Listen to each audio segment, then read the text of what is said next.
Talk a little bit about the importance of, you talked about motivation in there and how to get people motivated and stuff. You hear that's sort of a common problem that a lot of employers have these days. Absolutely. Yeah, no, disengagement is at an all-time high.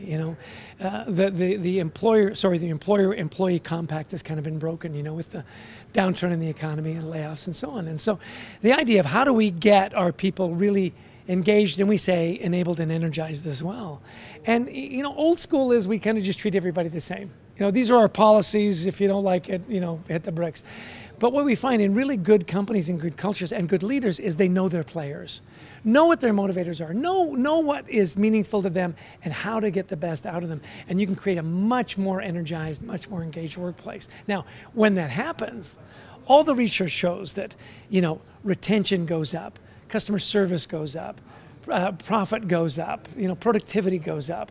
So not only is it a nice thing to do, to know your people and know how to motivate them, but it's just really good business acumen as well. It seems like counter to the way business is being done these days, so because all the big companies are taking over everything, right? And they're incorporating the same thing into everybody in the whole system. Yeah. Well, see, here's what's really interesting is when we talk about leadership and culture, so you have the overall corporate leadership, and that kind of defines, gives you the boundaries. But every team has its own culture, right? So you as a leader can impact your direct reports, the people that work with and for you. You can create that culture there. So while the overall culture may not be something that you think is all that attractive in the individual teams, we talked about it today, the biggest impact on an employee's productivity is their relationship with the direct supervisor. Nobody quits the CEO, right? They quit their immediate supervisor. So these principles and whatnot can get down fairly low into the organization where it's fairly flat and have a huge impact. What about, you talk about, the guys that are in leadership roles. What about the guys that are, they're the peons that kept, they're getting downsized here, they're getting turfed here, you're too old for this.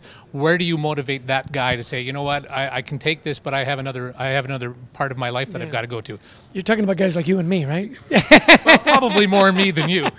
Well, it is it is really interesting when you talk about that, because I say, look, everybody owns the culture, and everybody in their own way is a leader. So regardless of what your station is in the organization, are you continuing to learn? Are you raising the bar? It's really interesting you're not. It's good that you know that. But my point is, I know what I don't know. Yeah, there you go.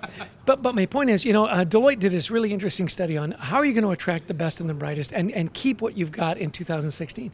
And it's do you have a learning organization? At whatever age you are, you're curious and you can be engaged. So as long as you can get those people, and by the way, skills that are portable. So in other words, you're going to be with me for a while. I'm going to invest as much time as possible. Now, economics, we may have to downsize you. We may have to, as you say, turf you, which I think is a little, go in another direction. That's my favorite one. Yeah, right. Made available to the market is a nice way to put it.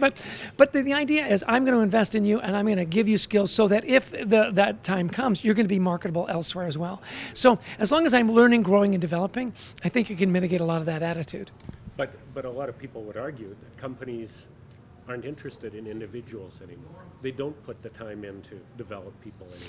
Well, and that's where you can vote with your feet. And I know that's not always an option. So all of us have been in jobs that we wanted to leave but couldn't for whatever reasons. But again, as long as you're continuing to grow and develop, then you can go find those companies where your values align.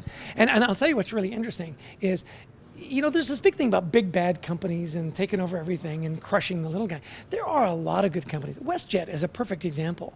I mean, they invest in their people. Apple is another great culture where you can come in and work really hard, develop some skills and move on. So there are good companies out there too. So I don't want to paint everybody as the big bad wolf. So you're saying go get your pilot's license. Okay.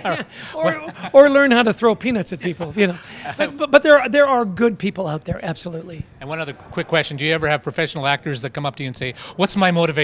Yeah, I do. And I just throw them a chocolate and I move on. Yeah, that's great. And finally, have you been to the Dave Elton ballpark? That's your grandfather's place. It is. It's my and what a great way to be memorialized, I'm going to go there this afternoon and take the picture. In fact, the mayor's going to take me. Fantastic. Yeah. Thank you very much. No, thank you.